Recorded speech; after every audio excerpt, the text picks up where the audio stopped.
Michael and Suzan Carson are a very committed couple. They are committed to each other, committed to using psychedelic drugs, and committed to killing people.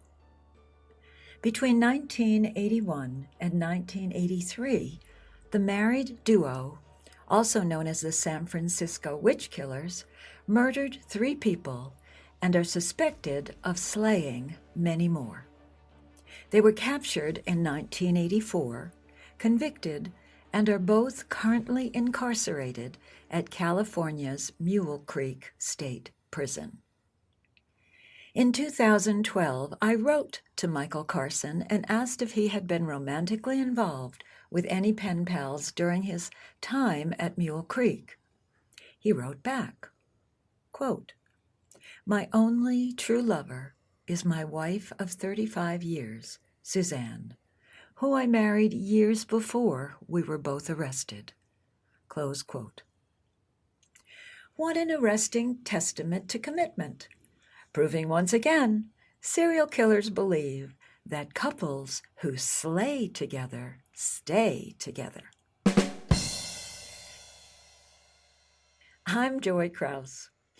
We are exploring an unlikely but potentially plausible possibility.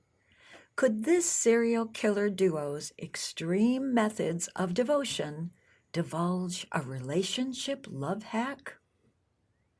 Well, let's begin by investigating this commitment conundrum together, with input from a bridal magazine, a serial killer's wife, a prison warden, Mad Magazine, and other experts. What is a relationship commitment? According to brides.com, a committed relationship occurs when couples agree on a certain level of commitment.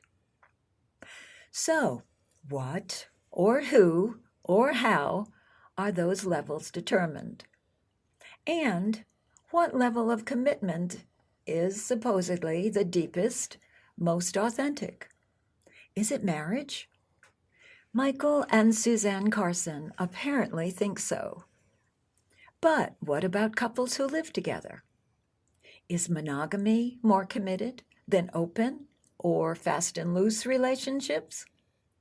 Do couplings need to be legalized or verbalized? Must it be long-term? Or does length really ever matter at all? Let's begin with marriage, since many people feel that is society's highest standard of relationship commitment. There are vows, rings, 2.5 children, and presumably a lifetime of monogamous togetherness. There are many happily married couples who find fulfillment in marriage, are sublimely happy and contented with marriage's structure, consistency, security, shared history, and the family community they build with their partner, their children, and grandchildren. But what about that pesky little 50% failure rate? And how agreeable are those marriage agreements? Let's visit a magazine editor I spoke with who thought her vows were written in indelible ink, but learned soon after that the ink on her contract faded quickly. In the 1990s, Doreen Leoy fell in love with a tall, dark-haired guy who she had been corresponding with for 2 years, and she wanted more than anything in the world to marry him and call him her own. But there was a problem. Other women wanted him too. Hundreds of women. His name is Richard Ramirez, also known as the Night Stalker, convicted in 1989 of 13 brutal murders. In 1996, Doreen, wearing a white chiffon gown stood next to her man in the visiting room of San Quentin, gushing her vows to love, cherish, and not mess around with anyone else forever and ever. Here is Dr. Jack Levin, Professor Emeritus at Northeastern University and former Brudnick Professor of Sociology and Criminology. Richard Ramirez terrified the city of Los Angeles, killing numerous people in the middle of the night while they were sleeping in their beds. He finally was brought to justice when a mob of people caught him and almost tore him to shreds. But just like so many other serial killers, Richard Ramirez has had many marriage proposals. And he is married now to a woman who married him while he was incarcerated. But he would have had his choice. Many women were infatuated with Richard Ramirez, including one of the jurors in his trial. And his wife, Doreen, feels that she is the winner. Was Doreen the winner? Although she did not agree to a formal interview with me, for the short time we did speak, she said she was happy. However, it was revealed by prison officials that while Doreen was celebrating her win and cherishing Richard from her little LA apartment, he was basking in the adoration and visits from tons of other women. Oops. Okay, maybe you're thinking this example is a twisted representation of marriage. Doreen felt marriage guaranteed devotion, loyalty, and long-term semi-togetherness. Where did she ever get such an idea? Well, let's keep digging in and investigating this conundrum called commitment, shall we? Since we began our search with Bridal Magazine's definition, let's see what another magazine thinks about all of this. In the December 1966 issue of Mad magazine, cartoonist Sergio Aragonés depicted, on the left-hand side of a cartoon, a smiling, loving, blissfully happy couple standing arm in arm on their wedding day, adorned in gown and tux. But Mad's cartoonist wondered about the reality of this blissful union. So above the couple is written these words, quote, "Who knows what evils lurk in the hearts of men," end quote. That question is answered on the right-hand side of the cartoon in the couple's attached shadow, depicting them in a screaming, butt-kicking battle. And that caption reads, quote, "Only the shadow knows," end quote. Mad magazine describes Sergio Aragonés' work as boldly shining a light into the dark recesses of humanity's soul. You know, they may be onto something with that implication of soulful darkness and light. Is that what marriage is? A soulful, ever-changing experience? Some would say it's the ultimate soulful experience of commitment, a legally binding agreement to love, honor, and obey. What? Hold it right there. Does legalization signify obligation or subligation? Or could it mean a deeper, more soulful joining together? If legally binding promises may not always bind, what about other types of written promises, like love letters that pledge a forever allegiance?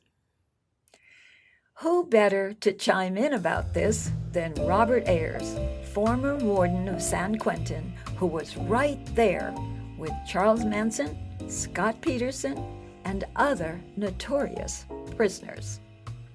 I have to tell a personal story here. When in my early days when I was a correctional officer at San Quentin, I worked the graveyard shift for a period of time, and one of our duties on the graveyard shift was, at that time, we censored all letters going out, okay? And the graveyard shift officers had to be the censors for the letters.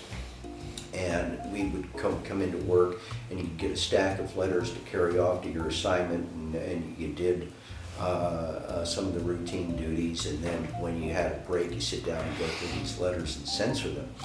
And some of the guys, some of the inmates, would sit there, and they would have 5 different ladies that they were corresponding with, and all of the ladies thinking that they were the love of the inmate's life. And he'd be corresponding with all 5 of them, reassuring them that they are going to be Mrs. Joe inmate when he gets out. But he would write all of them at the same time and mail them all at the same time. And so I'm going to tell on myself here. You know, sometimes you'd get these letters and you get 5 of them, and they virtually all say the same thing, except one was to Virginia, one was to Ruth, one was to Peggy, one was to Monica, and one was to Yvonne. And sometimes they would accidentally get misplaced in the other envelope. So Yvonne would get Peggy's letter, and it just happened.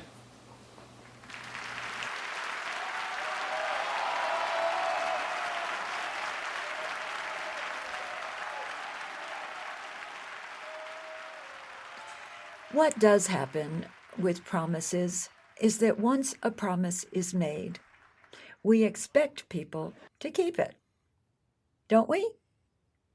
Especially when that person means a lot to us. Few things can be more painful than someone breaking a significant promise. If you've been there, you know it hurts like hell. In January 2022, American Idol star Lauren Spencer Smith uploaded her newest song on TikTok, titled Telling a Lie. She sang about broken promises and lamented, "When you said you loved me, you must have had your fingers crossed." The song shot up to #1 on iTunes that very same day. How promising are promises? Broken promises can break hearts and shatter dreams. But promises, whether they are written, verbalized, legalized, or pinky fingerized, are the building blocks to establishing trust, which may lead to commitment. Goldie Hawn and Kurt Russell have been together since 1983. In a 2021 Instagram tribute to Kurt, Goldie wrote, "No, we never got married, but one thing that continues to grow is our love." And we may conclude that also what continues to grow is their solid commitment to each other. This topic has taken us along a winding journey into the worlds of the famous and infamous. So where are we at this juncture of our journey? Here's my 2 cents. I believe Brides Magazine had their definition partially correct.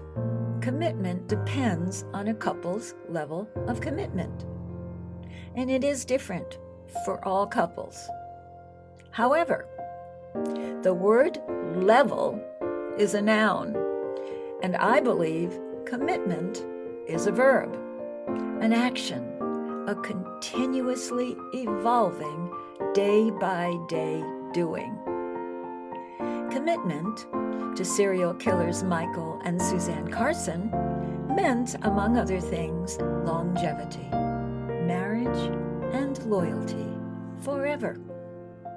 But marriage for Doreen Leoy and her husband, serial killer Richard Ramirez, showed that their loyalty was apparently one-sided.